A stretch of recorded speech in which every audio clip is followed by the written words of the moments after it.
Hello student, हमारे YouTube channel से स्वागत है। तो जैसे कि आपको पता ही होगा कि इस वीडियो में हम सेल के बारे में डिस्कस करेंगे। जैसे कि इसमें आपका रहेगा सेल कितने प्रकार के होते हैं, जिसमें मैंने पिछले वीडियो में बताया था कि मेनली 3 प्रकार के होते हैं।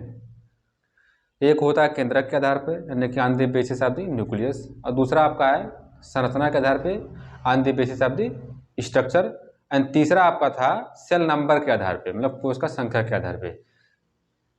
उसको मैंने एक एक करके सब कुछ मैंने बता दिया था। तो अगर आप उस वीडियो को ना देखे हो तो उसको देख लीजिए, तभी आप ये समझ पाएंगे। तो इस वीडियो में हम कोश केंद्रक के आधार पे, यानी कि न्यूक्लियस के आधार पे हम डिस्कस करेंगे कि कोशिका क्या है, केंद्रक के आधार पे कितने भागों में बटा है ये। उस कोशिका का आपके जो 2 प्रकार के होते हैं, एक होता है प्रोकैरियोट और दूसरा यूकैरियोट। उसका मैं स्ट्रक्चर यहाँ पे बनाया हूँ। प्रोकैरियोट का भी स्ट्रक्चर है और यूकैरियोट का भी स्ट्रक्चर है। तो हम इसमें एक एक करके दोनों का कंपैरिजन, मतलब कि दोनों का तुलना करके हम इसके बारे में बताएंगे कि प्रोकैरियोट और यूकैरियोट में दोनों में अंतर क्या। सबसे मेन अंतर मैंने लिया यहाँ पे, जो डिफरेंस है, सबसे मेन डिफरेंस मैंने यहाँ पे लिया है। तो आप बहुत ही सावधानी से देखिएगा इस वीडियो को, काफ़ी हेल्पफुल होने वाला है। तो चलिए शुरू करते हैं। हाँ, अगर आप पिछला वीडियो ना देखे हो तो उसे देख लीजिए, तभी आप इस वीडियो को समझ पाएंगे। उसमें मैंने सेल के बारे में इंट्रोडक्शन दिया है पूरा डीपली, एकदम अच्छे तरीके से। और इस वीडियो में हम पार्ट 2 लेकर आए हैं, आपको पता ही है। इस वीडियो में सिर्फ हम प्रोकैरियोट और यूकैरियोट के बारे में बताएंगे, उन दोनों में कंपेरिजन यानी कि डिफरेंस क्या है। तो चलिए शुरू करते हैं। तो पहला आपका क्या है, यूकैरियोटिक सेल, यानी यूकैरियोटिक कोशिका। तो यूकैरियोटिक कोशिका का मैंने यहाँ पे संरचना बनाया है। जैसे आप लोगों को पता है कि ओवल शेप होता है, यानी कि अंडे के आकार का कोशिका होता है, जिसमें दो लेयर यानी कि डबल लेयर पाए जाते हैं, बाह्य और आंतरिक। ठीक है, 2 लेयर होते हैं। इसमें हम प्लांट सेल और एनिमल सेल दोनों लेकर चलेंगे। ठीक है, बस हम उसमें ये बताएंगे प्लांट सेल और एनिमल सेल में अंतर क्या है, उसको भी हम इस वीडियो में बताएंगे। उसको मैंने अलग से नहीं लिखा है कि प्लांट सेल का जो फिगर है ये है और एनिमल सेल का फिगर ये है। हम एनिमल का सेल का फिगर बना दिए हैं, लेकिन प्लांट का सेल मैंने इसमें डिस्कस किया हुआ है। तो क्या दोनों में अंतर, इसके बारे में हम बताएंगे। तो देखिए इसमें, जैसे कि आप ये सेल है, कोशिका है, डबल लेयर। ठीक है, बीच में आपका क्या है, न्यूक्लियस यानी केंद्रक है। ठीक है, अब मैंने बताया था इस वीडियो में, पिछले वीडियो में, कि न्यूक्लियस यानी केंद्रक के बाद क्या आता है, एंडोप्लाज्मिक रेटिकुलम यानी कि अंतःपरतंत्र जालिका। अब 2 तरह के होते हैं, एक रफ होता है, एक स्मूथ होता है। अगर देखिए न्यूक्लियस के जस्ट नीचे क्या है, एंडोप्लाज्मिक रेटिकुलम यानी कि अंतःपरतंत्र जालिका। अगर यहाँ पे हम राइबोसोम लगा देंगे इसके सरफेस पे, तो क्या हो जाएगा, रफ यानी खुरदुरा हो जाएगा।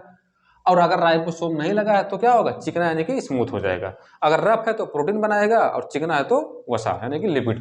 ठीक है, फिर उसके नीचे आइए, क्या है, गाल्जी कॉम्प्लेक्स, जिसको मैंने क्या कहा था, पोस्टमैन ऑफ द सेल। तो मैंने भी यहाँ पे बना दिया है। ठीक है, उसके बारे में मैंने बताया उस वीडियो में, पिछले वीडियो में। अगर उसको ना देखो तो आप देख लीजिए। फिर उसके बाद में क्या, लाइसोसोम। ठीक है, उसके बाद में क्या है, लाइसोसोम।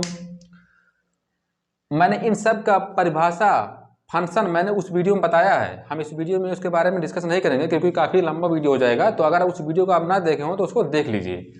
क्या लाइसोसोम है आपका। फिर उसके बाद में क्या है, राइबोसोम। राइबोसोम आप अभी मैं बताऊंगा। फिर क्या है, माइटोकॉन्ड्रिया।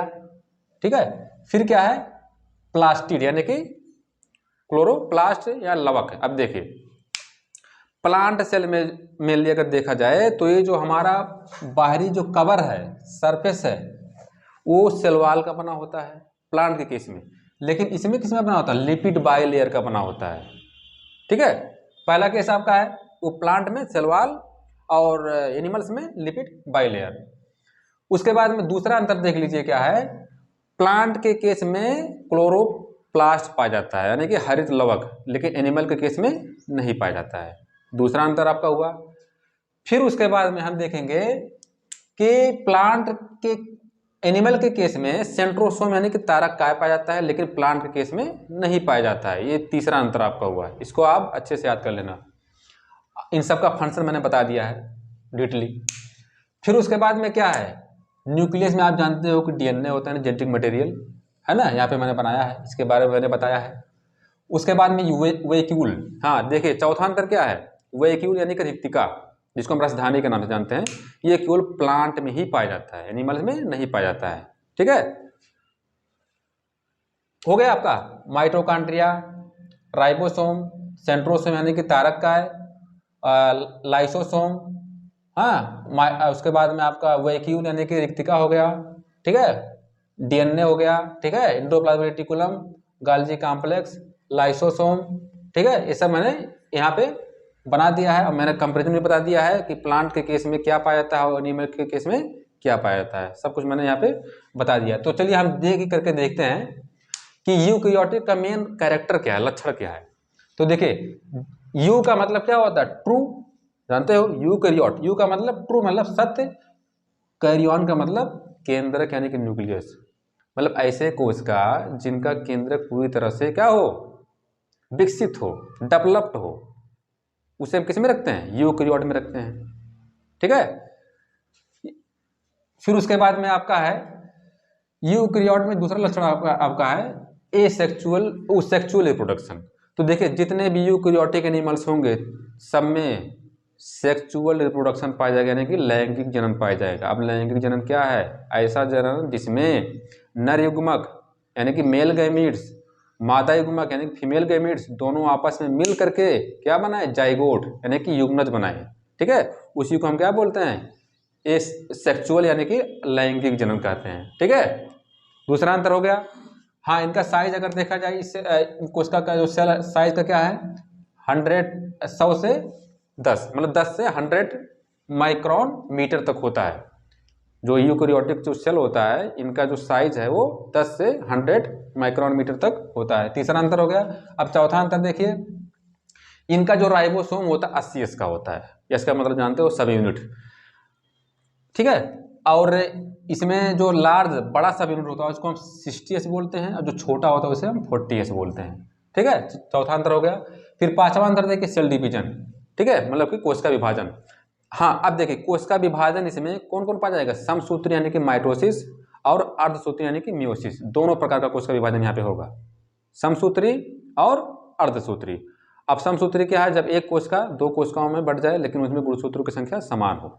अर्धसूत्री क्या है, जब एक कोशिका 4 कोशिकाओं में बढ़ जाए लेकिन उसमें गुणसूत्र की संख्या हाफ हो, आधा हो, तो उसमें क्या कहेंगे, अर्धसूत्री। अब देखिए नेक्स्ट आपका अंतर क्या है, हिस्टोन प्रोटीन इसमें पाया जाता है। यूकैरियोटिक जितने भी सेल होते हैं उसमें हिस्टोन प्रोटीन पाया जाता है। आप हिस्टोन प्रोटीन जानते हो क्या है, कि 4 तरह के होते हैं histone protein, H1, H2A, H2B, H3, H4। ठीक है, H1 मेनली कहाँ पे हो जाता है, छोर पे, डीएनए के छोर पे होता है। और जो आपके 4 हैं शेष, मेन आपके 4 हैं, 4 जो होते हैं वो ऑक्टामर फॉर्म में होते हैं, मतलब कि आपस में जुड़ करके ऑक्टामर यानी कि 8 मॉलिक्यूल यानी कि अणु बना करके क्या बनाते हैं, उसे डीएनए के बीचों बीच वो रखे जाते हैं। ठीक है, यानी हिस्टोन प्रोटीन यहाँ पे पाया जाता है। अब नेक्स्ट आपका क्या है, इसका जो डीएनए होता है यूकैरियोटिक का लीनियर होता है, मतलब रेखीय होता है। जैसे आप जानते हो कि डबल स्टैंडर्ड होता है, ये आपका क्या है, डीएनए है जो कि कैसा है, लीनियर है यानी कि रेखीय है। ठीक है, फिर नेक्स्ट आपका है हाँ सबसे मेन अंतर क्या है, ये मल्टी सेलुलर होते हैं। यूकैरियोटिक जितने भी सेल होंगे, जितने भी एनिमल्स होंगे वो सब मल्टी सेलुलर होंगे यानी बहुकोशिकीय होंगे, उसमें 2 या 2 से अधिक कोशिका पाया जाएगा। ठीक है, अब नेक्स्ट आपका क्या है, क्रोमोसोम। कितने नंबर में क्रोमोसोम जानते हो, कि यूकैरियोट में जैसे कि आपका ह्यूमन साइंस में 46 गुणसूत्र होता है, मतलब मोर देन 1, एक से अधिक गुणसूत्र यानी क्रोमोसोम पाया जाएगा जितने भी यूकैरियोटिक एनिमल्स होंगे। हाँ, अब इसका हम एग्जांपल देख ले रहे हैं, यूकैरियोट में कौन कौन आएंगे, सभी एनिमल्स आ जाएंगे, इसमें प्लांट्स आ जाएंगे, फंजाई यानी कवक यानी फफूंद आ जाएगा। अब प्रोटोजोआ, जितने प्रोटोजोआ के होते हैं, अमीबा, पैरामीशियम, यूग्लिना, ये सब किस में आते हैं, यूकैरियोट में आते हैं।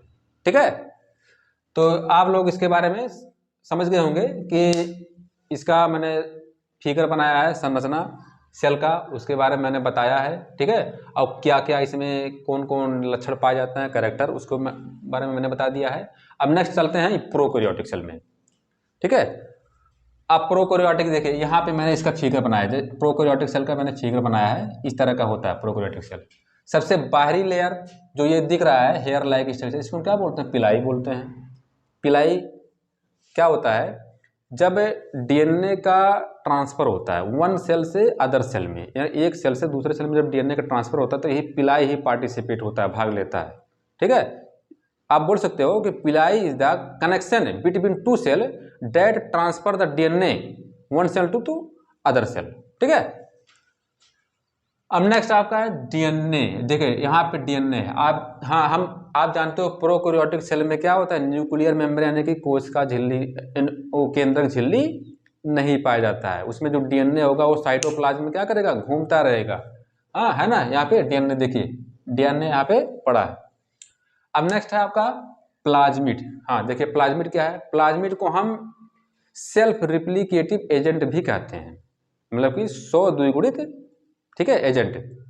ये क्या करता है, ये अपने आप को डिवाइड करता है, अपने आप को विभाजन करके एक प्लाज्मिड 2 या 2 से अधिक की संख्या में बना सकता है। उसी को हम क्या कहते हैं, प्लाज्मिड कहते हैं। इसके बारे में हम बताएंगे नेक्स्ट वीडियो में, ये काफ़ी इंटरेस्टिंग है। अब नेक्स्ट आपका है साइटोप्लाज्म, जानते हो है ना, साइटोप्लाज्म यानी कोशिका द्रव, जो प्लाज्मा मेम्ब्रेन है ना, अगर एनिमल सेल तो प्लाज्मा मेम्ब्रेन, और प्लांट सेल है तो सेल वॉल। ठीक है, उन और केंद्रक यानी न्यूक्लियस के बीच में जो फ्लूइड भरा होता है उसी को हम क्या कहते हैं, साइटोप्लाज्म, कोशिका द्रव कहते हैं। ठीक है, अब ये इसमें भी मतलब 2 लेयर हैं, प्लाज्मा मेम्ब्रेन है और आपका अंदर क्या है, अंदर आपके कैप्सूल होते हैं, बाहर कैप्सूल होते हैं, अंदर प्लाज्मा मेम्ब्रेन होता है। अब देखिए ये जो दिख रहा है हमारा, इसको मैंने बोला फ्लैजिला यानी कसाब। इसका काम क्या है, देखिए जब किसी भी प्रोकैरियोटिक एनिमल्स जो होते हैं, जैसे आपका बैक्टीरिया हुआ, जीवाणु, उसको जब मूव करना होता है एक स्थान से दूसरे स्थान पे, तब इसी का सहारा लेता है। देखिए हेयर लाइक संरचना दिख रहा है, इसी का सहारा से वो एक स्थान से दूसरे स्थान पे मूव करता है, मतलब एक बोल सकते हो ये लोकोमोशन में मदद करता है। ठीक है,